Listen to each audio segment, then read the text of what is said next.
Hello everyone, this is Rivecha. If you're watching this video, you'll surely know about Palworld, a brand new game from developers Pocket Pair that has exploded onto the gaming scene. To say this game is successful would be an understatement. Not only has it broken several all-time records on Steam within its first week of release, its sales numbers can be compared to those of recent Pokemon releases, which is absolutely insane. However, the sales numbers aren't the only thing about Palworld that can be compared to Pokemon. With the release of the game, many have claimed it of plagiarizing Pokemon, and this has resulted in a massive flame war on the internet. Those defending Palworld say that Game Freak is just jealous that a smaller studio has made a better product than anything they've put out in years. And even if Palworld copied Pokemon, you shouldn't feel bad for a massive company like Nintendo. On the other hand, critics of Palworld have claimed that no matter what, theft is theft, and Palworld may have crossed a line when it comes to their game. Now, let's get some facts out of the way. In terms of the game itself, Palworld is nothing like Pokemon. The only gameplay similarity the two share is that they have creature collection as a central part of their game. Pokemon is a role-playing game based on turn-based combat, while Palworld is an open-world survival game. Also, Pokemon does not own the concept of creature collection games, even if they are role-playing creature collection games with turn-based combat. I mean, look at something like Cassette Beasts. While surely the game is no doubt inspired by Pokemon, it has its own identity, and nobody's accusing it of ripping Pokemon off. However, the issue with Palworld arises with their creature design. A lot of these creatures, known as Pals, look like they may have taken significant inspiration from Pokemon designs. There has been speculation and accusations about copying and plagiarism, although nothing has been confirmed yet. This discourse has gotten to the point where the Pokemon Company, earlier this week, released a statement saying that they know about this and are currently investigating the situation to see if there's any IP infringement. So yes, basically all the discourse, including this very video, is just speculation and is not indicative of anything official. There have been other videos, like this one from Some Ordinary Gamers, which go heavy into the background of Palworld and investigate how the past patterns from Pocket Pair can inform us as to if they plagiarized or used AI in the making of Palworld. And spoiler alert, it does not look good for Palworld. But this video isn't about that. I am reading a lot of discussion comparing Palworld designs with Pokemon designs, and I'm going to be honest, I'm seeing a lot of horrible takes from both sides of the argument. So I wanted to make a quick video really diving into the art side of this discussion, and specifically looking into design philosophy. There's a fine line between similar designs and copied designs, and this video will go into what constitutes that line. So the first thing I want to talk about is concept, which is really where all design starts from. With monster collection games, often the concept is real-world animals, and no one company can own that. However, to make the concepts more interesting, these games often add a special flair to the concept. For example, Vulpix isn't just a cartoon fox, it's a fire elemental fox with multiple tails. Even with these more out-there concepts, they still aren't exclusive. The idea of a supernatural multi-tailed fox is common in Eastern mythology, and it can be seen in other franchises like Naruto.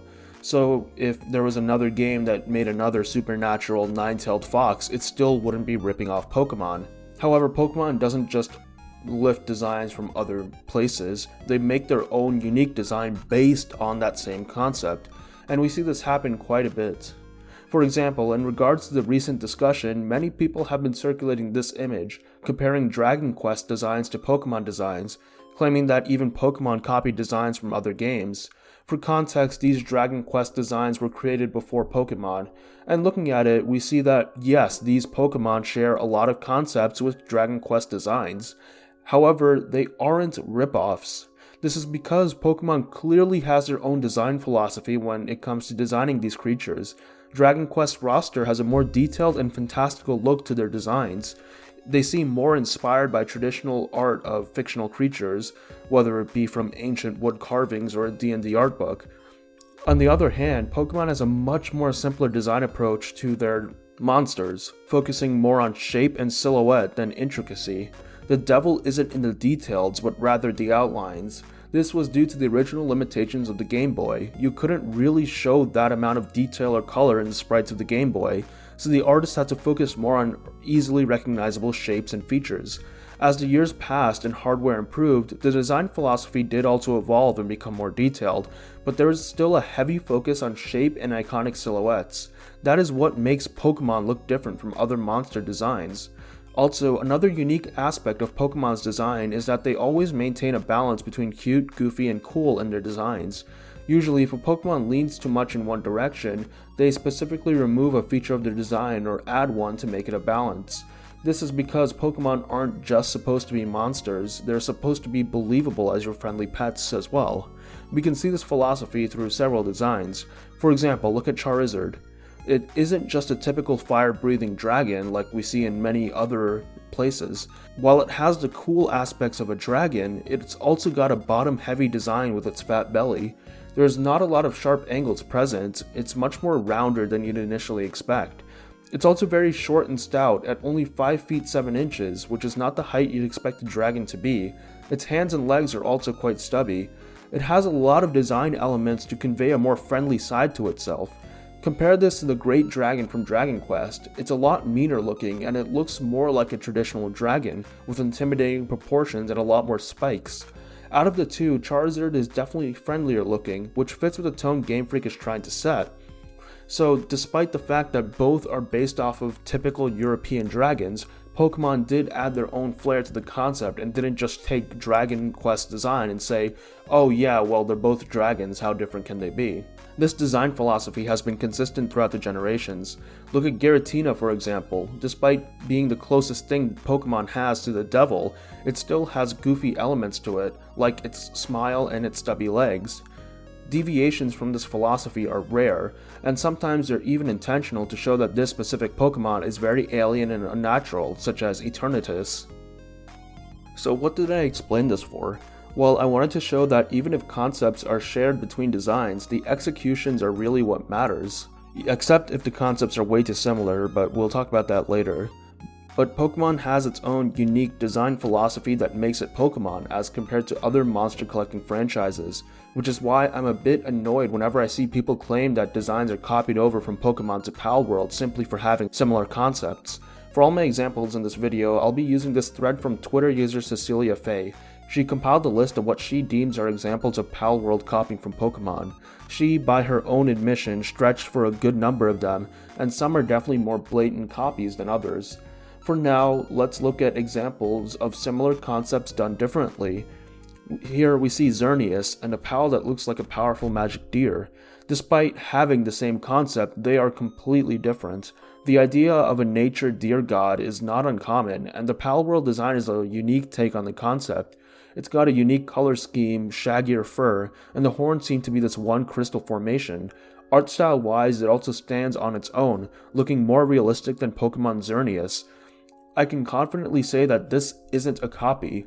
It doesn't look like the result of someone saying, let's make a legally distinct Xerneas. It looks like a result of someone wanting to make their own magic deer design. Let's take a look at another design. Here we have Vespiquen compared to some Queen Bee pal. Once again, there is no signs of copying in this one. A humanoid, regal, Queen Bee monster is an idea that someone can come up with independently of Pokemon. Vespiquen is also more animalistic, with a more segmented body and insectoid face, while the PAL version basically looks like a human wearing a mask. It's also holding a scepter that's much more complex than any objects Pokemon are ever seen holding. This is also clearly not copied, it's just another interpretation of a Queen Bee monster. Now let's go to some designs that seem to be more of a gray area, and here we come across a very famous PAL and the face of this controversy, Lamball. And once again, I'd like to chime in on the discourse. Of course, people are comparing Lamball to Wooloo. Defenders of Palworld say that it's just based off a sheep, and that two creatures based on sheep have to look somewhat similar. This is true to an extent. I mean, the two examples we covered already attest to that. However, this argument does not account for creativity. Yeah, two sheep monsters would look similar, but that's only if there are massive overlaps in the more developed concepts and designs for the creature. There are so many cool things you can do to make a sheep monster if you develop the concept more than just a sheep. I mean, Pokemon themselves have two different sheep monsters, Mareep and Wooloo. Despite both being sheep Pokemon, they develop their initial concept in different ways. Mareep takes the idea of a sheep with wool charged with static electricity, and it discharges that electricity through a light bulb on its tail. And the line evolves this concept as the Pokemon itself evolves, as Ampharos is a shaven sheep that loses its static fur, but has absorbed the electricity into its body, granting it more control and power. becoming more inspired by things like dragons and lighthouses. The Wooloo line is much closer to what one would expect from a traditional sheep Pokemon, keeping traditional sheep colors and shapes. However, the line isn't just inspired by sheep, they're also based off of soccer balls. Wooloo are known to roll around like a ball, and Dubwool has black patches on its body that make it resemble a soccer ball pattern. This ties in heavily with the theme of their home region, Galar, where gym battles are held in these massive stadiums similar to soccer stadiums. Wooloo's concept isn't just a sheep, but rather also heavily ties into the sport and competition aspects of the entire game it's from. Which is why I find Lamball a little bit suspicious. It's one thing to have a sheep-based monster, but a monster that's based off both a sheep and a ball? That's a fairly unique idea that's somewhat unlikely to arise independently twice. Combine that with the many visual similarities to Wooloo, and I can see why people think Lamball is a ripoff. After all, if we consider the development time of Palworld, the devs must have started working on the game around the time Sword and Shield release, which is when Wooloo was super popular, and Lamball was probably one of the first pals they designed, so maybe they did take some inspiration from Wooloo. But I'm still not entirely convinced that it's a ripoff. A lot of the same visual similarities do admittedly just come from real-world sheep. Additionally, Lamball is bipedal, much more spherical with a flush face, and also has some extra detailing. If both of them really are based on sheep balls, Lamball is very much distinct, but I can see the developers making Lamball with the mindset of let's make a legally distinct Wooloo. To claim that all the similarities are just because both are sheep is a bit too forgiving. Like, just off the top of my head, if you asked me to make a cute sheep monster, I could come up with the idea of a flying sheep, where its wool is also a cloud. It would be based off the idea of sheep, clouds, and counting flying sheep to sleep. Maybe it would have a gimmick where it would float once it falls asleep. That idea already lends itself to a more unique design and concept than Lamball. Hell, let's take it a step further. You know how I said that Ampharos was an electric sheep dragon? How different could another electric sheep dragon monster be? Well, very different.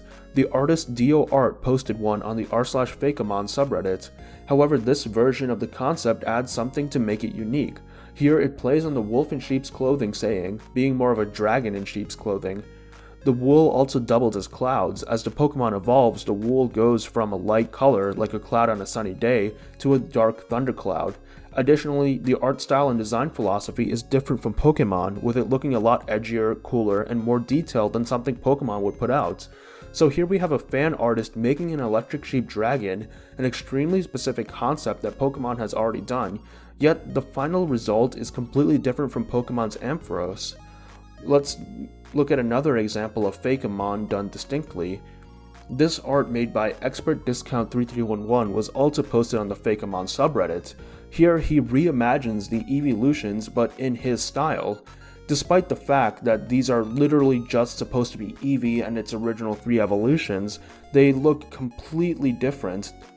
They're based on the same concept, of course, but the way they're executed is what makes it different from Pokemon. They have a much more realistic art style, focusing a lot on detail and being inspired more clearly by real-world animals, as opposed to the evolutions being these kind of weird mammal hybrids that aren't really based on one specific animal. Honestly, if you just change the names of these around and put it in your own game, but the designs would be so different that, nobody could really complain about it. Like, yeah, the concepts are exactly the same, but the execution is so different that I wouldn't call it a ripoff. So my question is, if an independent artist can take a very similar concept and turn it into a completely different result, why does the team at Palworld make designs that are so similar to Pokemon's? Let's take a look at some other designs. Here is a Molga and some Pink Pal. At first glance, they look nothing alike since they're two different monsters just based on rodents. However, what is similar here is the art style. That Pikachu face is an iconic design from Pokemon, and we see it on basically all of the Pikachu clones throughout the generations. And here we see it on a design from another franchise. Add some pink cheek circles and I wouldn't be surprised if this was a leaked fairy-type Pika clone from the Gen 10 Pokemon game. In fact, looking closer at it, it also seems to have elements of Sylveon with all the pink. And that bow and ribbon do look similar to Sylveon's. This is the other end of the gray area when it comes to Palworld designs. concepts and executions that are distinct but contain smaller design components of Pokemon. Keep this in your mind for later. So now I'm going to move on to Palworld designs that I think are way too similar in neither concept or execution to Pokemon.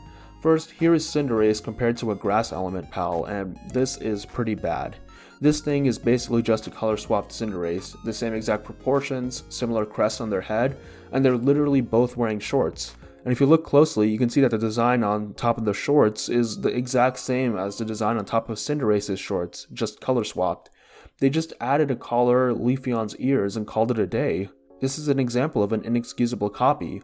You can't defend this by saying, oh, how different can you make two rabbit monsters? You can make a unique rabbit monster. You can make a unique soccer-playing rabbit monster, and you can still have that monster be distinct from Cinderace. But this isn't it. It has the exact same concept, execution, art style, and design philosophy. Speaking of starters, here's another example, the Pokemon Decidueye and the PAL Robinquill. While not as blatant as before, these two are way too similar to justify Robinquill as its own unique thing. On its own, a hooded archer monster is not a ripoff of Decidueye. However, the fact that both have the very same color scheme and design language is what makes it a ripoff to me.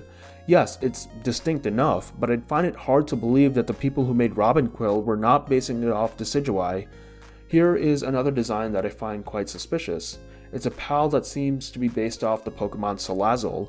This PAL has a different main color scheme than Salazzle, but its secondary colors are very similar. Also, they have similar concepts, a hyper-feminine lizard. Once again, this concept on its own doesn't make it a copy. However, it's the art style and execution that make it closer to a ripoff. They've got the same upright pose, the same proportions, and the exact same facial designs. They've even both got ribbons coming off their back. To me, it seems like Palworld took Salazzle, changed its colors, and just added some extra features like hair.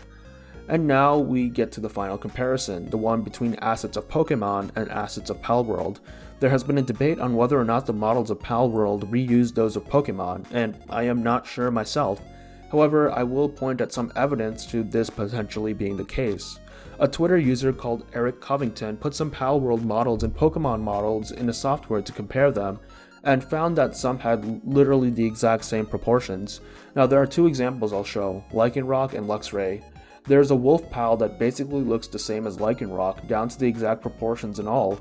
However, I can give this one the benefit of the doubt, as I think this is an actual example of there only being so many ways to execute a concept. If you're trying to make a basic wolf monster, you can really only have this general shape, especially since Lycanroc itself is already also just a basic wolf.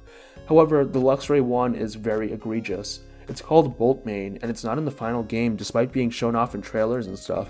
I guess it's because even the devs know how similar it was and decided to remove it. If this was the case, it goes to show that the Palworld devs definitely knew that they were copying Pokemon and only removed the design because it was too obvious. But if they did it once, it's very possible they did it multiple times.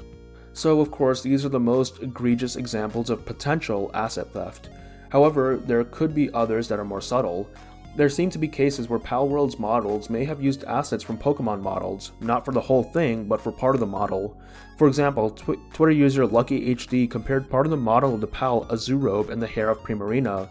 It appears as if these two assets are exactly identical, which doesn't bear too well for Palworld.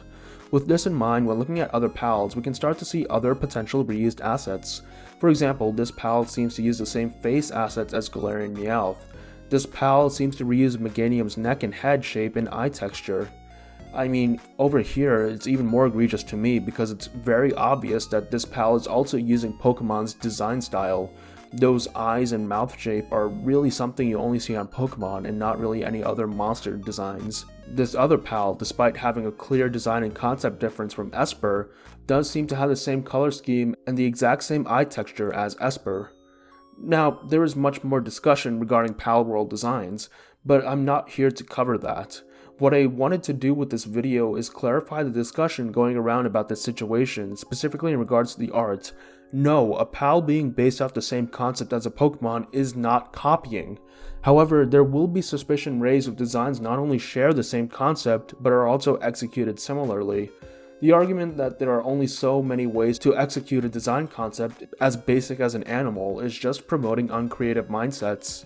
Additionally, Pokemon has a unique design philosophy and art style that separates itself from other Monster Collection games, and sometimes Palworld designs use that same exact philosophy and art style and don't change enough. It's not a matter of inspiration. Any game after 1996 revolving around fictional monsters was likely inspired by Pokemon in some form, but most of them do tend to have their own design philosophy, which I don't see with Palworld. This, combined with evidence of potential reuse of assets, make it somewhat likely that Palworld is copying Pokemon designs. Breaking down what makes a Pokemon design to its conceptual level, we can better engage in these discussions regarding Palworld and Pokemon comparisons. This is currently a gray area of discussion, and I wanted to help give clarity on the subject so people can better engage in fair debate. So why does it matter? I mean, I'm not shedding tears over someone one-upping Game Freak. I am a Pokemon fan, but if you watch my other Pokemon videos, like my Iceberg series on Pokemon conspiracies, you know that I criticize Game Freak for their greedy business decisions. It's clear that the recent products are not up to par at all. It's a shame because I think the creative side of Pokemon is better than ever. In Scarlet and Violet, the designs are pretty fun, the music is awesome, and the story and characters are probably the best out of any Pokemon games. However, the performance and visual fidelity is inexcusable from a big company in 2024. Honestly, if Game Freak took one more year, used that time to polish the game and the visuals, and released the DLC as a part of the main game instead of an extension, this would be considered the best Pokemon game ever. But we didn't get that, and Scarlet and Violet are considered a massive joke despite good financial performance. However, despite my gripes with Game Freak, it still doesn't justify theft from their artists. After looking into the history of Pocket Pair, I personally don't think that those guys are some honorable indie devs to look up to. Also, Palworld the game itself doesn't really impress me. It looks too much like an Unreal open world demo for me. Considering that history, I would not be surprised if they're knowingly copying designs. This is bad, not just because they're taking other people's work, but also because it promotes uncreativity and laziness in art. If Palworld is found to actually be stealing, I hope they are punished for it, in order to provide a lesson for anybody else wanting to pass off others' art as their own. There is also debate on whether or not AI trained on Pokemon designs was used for Palworld, which is similarly not a good thing. There are so many creative artists out there who would love for their monster-inspired designs to make it into a real game. It's a win-win. A real person is getting money and recognition for their art, and the game has original designs with a consistent art style and philosophy. If this was clearly the case with Palworld, nobody would be throwing these accusations, and the game would basically be universally beloved instead of controversial. But once again, we do not have any confirmation on whether any of these accusations are true. We will just have to wait and see for that verdict to come out. But no matter what, it seems like people are enjoying Palworld. And what I hope happens is that Game Freak see how hungry people are for a polished game inspired by Pokemon. It's not even an RPG like Pokemon, it's a completely different genre. But people are showing interest for any similar alternative due to dissatisfaction with Pokemon. I hope Game Freak sees this and takes the time to improve on their games going into the future. People looking for a Pokemon alternative can have their games, but I just want Pokemon fans to be able to enjoy a high quality product in the future. Thank you. If you enjoyed the video, please like, comment, and subscribe. I'll see you guys soon.